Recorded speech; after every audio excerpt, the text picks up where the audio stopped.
હિન્દુ ધર્મમાં નારિયેળનું વિશેષ મહત્વ છે. નારિયેળ વિના કોઈ પણ ધાર્મિક વિધિ પૂર્ણ થતી નથી.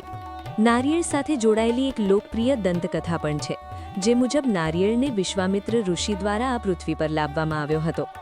આજે અમે તમને નારિયેળના જન્મ સાથે સંબંધિત આ વાર્તા કહી રહ્યા છીએ. દંતકથા: નારિયેળનો જન્મ કેવી રીતે થયો?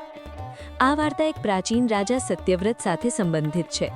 સત્યવ્રત એક શક્તિશાળી રાજા હતા, જેમને ભગવાનમાં સંપૂર્ણ શ્રદ્ધા હતી. તેમની પાસે બધું જ હતું, પરંતુ તેમની એક ઈચ્છા હતી જે તેઓ કોઈ પણ કિંમતે પૂર્ણ કરવા માંગતા હતા. તે કોઈ પણ રીતે પૃથ્વીથી સ્વર્ગની યાત્રા કરવા માંગતા હતા. સ્વર્ગની સુંદરતાએ તેમને આકર્ષ્યા, પરંતુ સત્યવ્રતને ખબર નહોતી કે ત્યાં કેવી રીતે પહોંચવું. એક વખત ઋષિ વિશ્વામિત્ર તપસ્યા કરવા માટે તેમના ઘરથી ઘણા દૂર ગયા અને લાંબા સમય સુધી પાછા ફર્યા નહીં.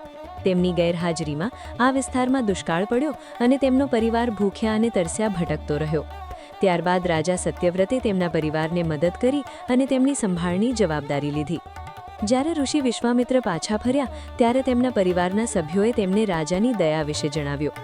તેઓ તેમના દરબારમાં તેમને મળવા ગયા અને તેમનો આભાર માન્યો. કૃતજ્ઞતાના પ્રતીક તરીકે રાજાએ ઋષિ વિશ્વામિત્રને વરદાન આપવા વિનંતી કરી. ઋષિ વિશ્વામિત્રએ તેમને પરવાનગી આપી.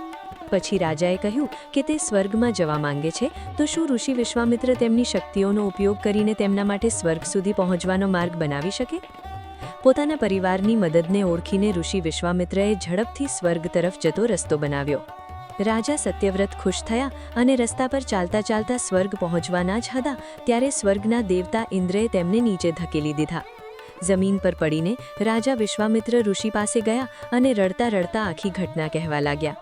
દેવતાઓના આ વર્તનથી ઋષિ વિશ્વામિત્ર ગુસ્સે થયા, પરંતુ આખરે સ્વર્ગના દેવતાઓ સાથે ચર્ચા કર્યા પછી પરસ્પર સંમતિથી ઉકેલ આવ્યો. તે મુજબ રાજા સત્યવ્રત માટે એક અલગ સ્વર્ગ બનાવવાનો આદેશ આપવામાં આવ્યો.